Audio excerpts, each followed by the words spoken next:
Queridos estudiantes, esperamos se encuentren muy bien junto a sus familias.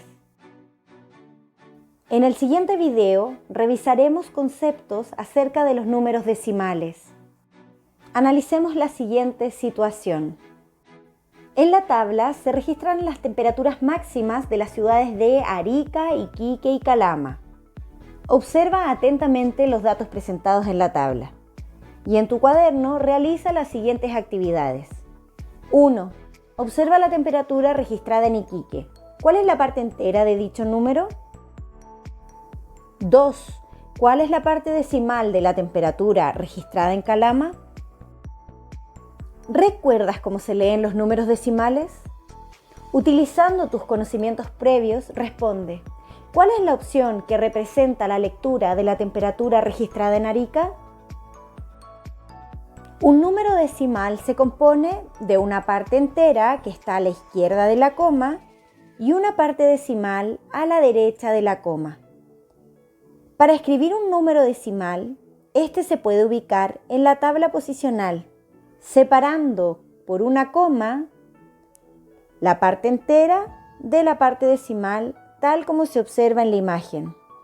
Para leer un número decimal, primero se lee la parte entera y luego la parte decimal.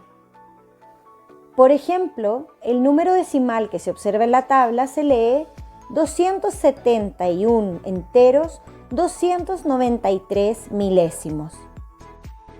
Como vimos anteriormente, los números decimales también se pueden ordenar en la recta numérica. Analicemos el siguiente ejemplo. Uno de los criterios que utiliza la FIFA para determinar si un balón de fútbol es de calidad es su masa.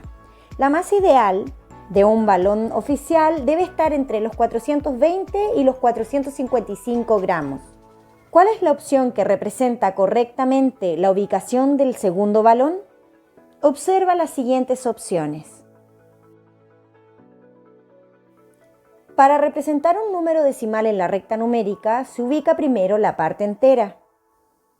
Después se ubica la parte decimal dividiendo en partes iguales el segmento que corresponde a la unidad, al entero. Esta división se realiza según la cantidad de cifras decimales que tenga el número. Observa atentamente los siguientes ejemplos. Los números decimales también se pueden comparar. Observemos atentamente la siguiente situación.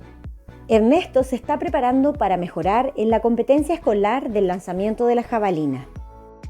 A continuación, la tabla muestra las distancias que ha obtenido durante 5 días de entrenamiento. Observa los datos que nos presenta la tabla y responde en tu cuaderno. Número 1. ¿Qué días la distancia en metros tiene una mayor parte entera? Número 2. ¿Qué día Ernesto registró una menor distancia? ¿Y en qué día registró una distancia mayor? Para ordenar números decimales, lo primero que debemos hacer es comparar la parte entera. Es decir, si son diferentes, es mayor el número que tiene la mayor parte entera.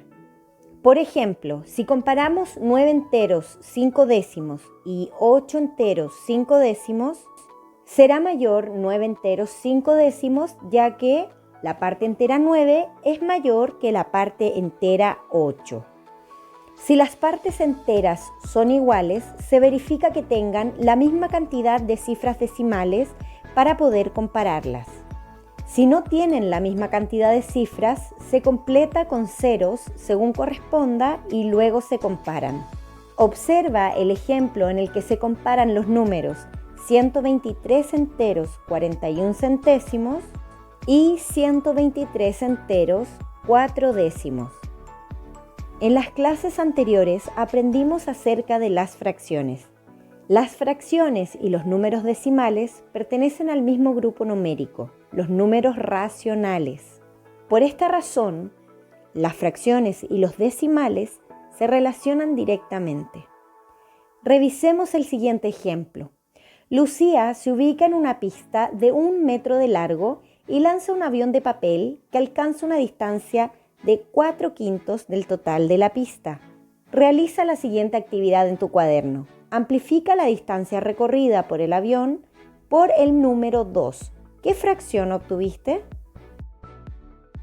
Al amplificar la fracción 4/5 por 2, obtenemos una fracción equivalente a 4/5, que sería en este caso 8 décimos. ¿Y cómo podemos expresar esta cantidad en número decimal? A continuación vamos a dividir el numerador por el denominador de la fracción 8 décimos. Observa atentamente. ¿Cuál de estas divisiones fue realizada correctamente? Las fracciones se pueden representar como un número decimal. Para ello, se puede calcular el resultado de la división entre el numerador y el denominador. Observa los siguientes ejemplos. Esperamos que este repaso de los números decimales te haya servido para recordar conocimientos previos. Muchas gracias por tu trabajo. Nos vemos pronto.